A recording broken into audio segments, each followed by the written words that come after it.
Tuhan sertamu. Inilah Injil Yesus Kristus menurut Santo Lukas. Dimuliakanlah Tuhan.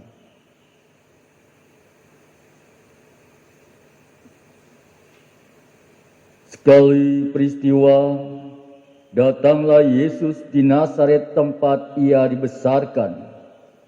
Seperti biasa, pada hari Sabat ia masuk ke rumah ibadat. Yesus berdiri hendak membacakan kitab suci. Maka diberikan kepadanya kitab Nabi Yesaya. Yesus membuka kitab itu dan menemukan ayat-ayat berikut. Roh Tuhan ada padaku, sebab aku diurapinya untuk menyampaikan kabar baik kepada orang-orang miskin, dan aku diutusnya memberitakan pembebasan kepada orang-orang tawanan, penglihatan kepada orang-orang buta, serta membebaskan orang-orang yang tertindas. Aku diutusnya memberitakan bahwa tahun rahmat Tuhan telah datang. Kemudian Yesus menutup kitab itu dan mengembalikannya kepada pejabat, lalu ia duduk. Dan mata semua orang dalam rumah ibadat itu tertuju kepadanya. Kemudian Yesus mulai mengajar mereka, katanya, "Pada hari ini genaplah ayat-ayat kitab suci itu pada saat kalian mendengarnya." Semua orang membenarkan Yesus. Mereka heran akan kata-kata indah yang diucapkannya. Lalu mereka berkata, "Bukankah dia anak Yusuf?" Yesus berkata, "Tentu kalian akan mengatakan pepatah ini kepadaku, 'Hai tabib, sembuhkanlah dirimu sendiri, perbuatlah di sini, di tempat asalmu ini. Segala yang kami dengar telah terjadi di Kapernaum.'"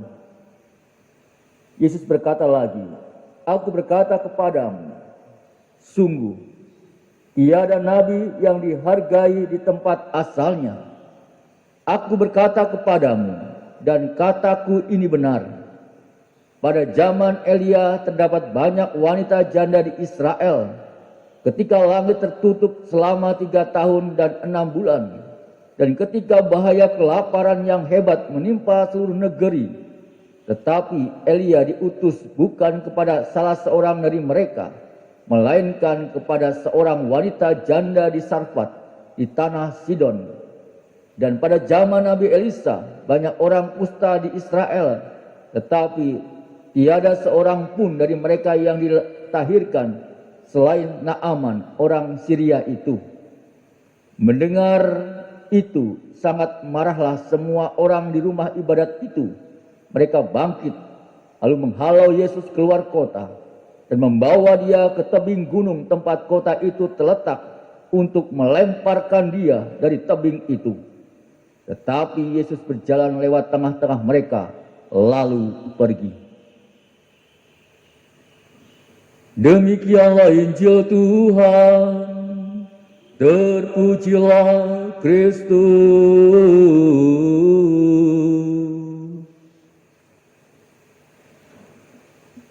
Para suster, saudara-saudariku yang terkasih dalam Tuhan kita Yesus Kristus, setiap orang pasti pernah mengalami rasa marah.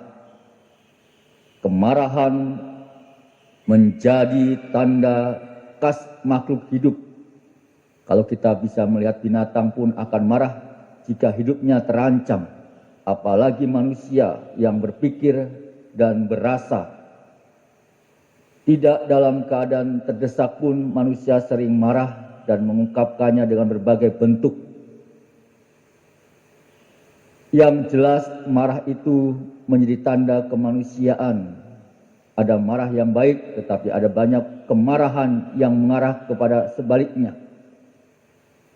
Marah seringkali hanya sebagai ungkapan energi negatif atau karena merasa tersinggung dan perasaan negatif yang lainnya. Hari ini orang-orang mendengar Yesus dikatakan marah, Kemarahan itu diungkapkan dengan menghalau Yesus keluar kota. Tidak hanya itu, Yesus dibawa oleh mereka ke tebing gunung dengan maksud melemparkan dia ke dalam jurang. Satu orang marah masih bisa ditangani, tetapi kemarahan komunal menjadi masalah yang sungguh-sungguh susah diatasi.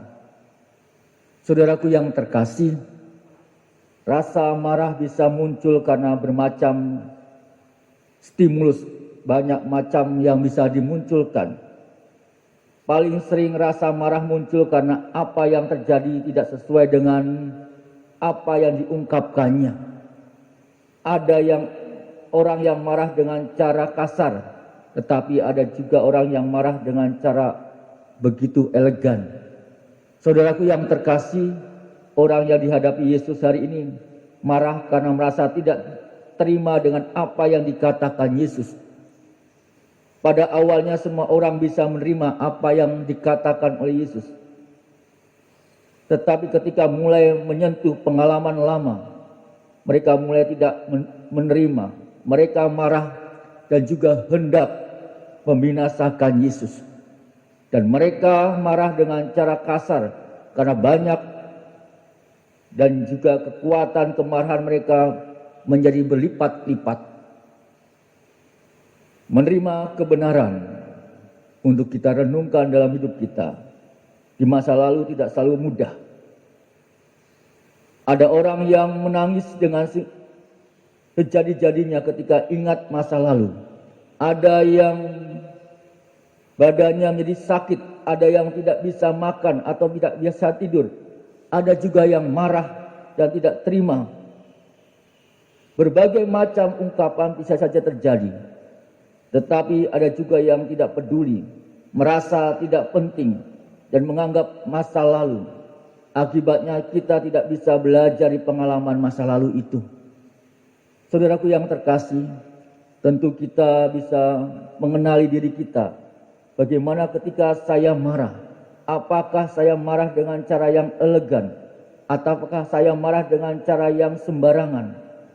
Semoga kita berani untuk marah secara Kristiani, jadi dengan cara memberkati dan mendoakan mereka yang berbuat kita tidak baik atau tidak membuat kita kasar. Itulah tentunya yang diajarkan Yesus pada hari ini.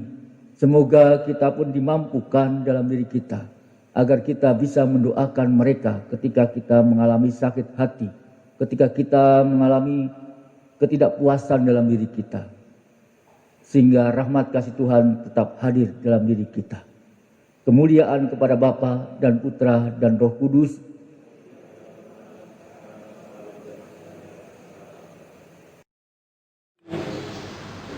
Kita memberkatkan satu rumah bahwa besok itu tanggal 1 September kita termasuk bulan kasih. Di bawah kita ada pembukaan misa untuk bulan 4 bulan nasional pada sore hari khusus untuk pembukaan bulan kita nasional. Di pagi kita pada misa pada tapi yang sore itu dan malam khusus untuk pembukaan bulan kita.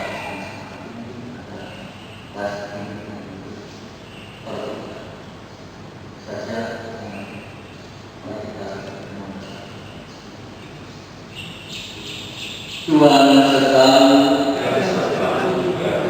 Semoga kita semua berdoa-doa kita, keluarga kita, komunitas kita, dan seluruh pekerjaan kita hari ini selalu dibimbing dan diberkati oleh Allah yang Maha Kuasa, Bapa, Putra, dan Roh Kudus. Juga sekarang kita hari ini sudah selesai. Dan kita pergi kita hari. Amin.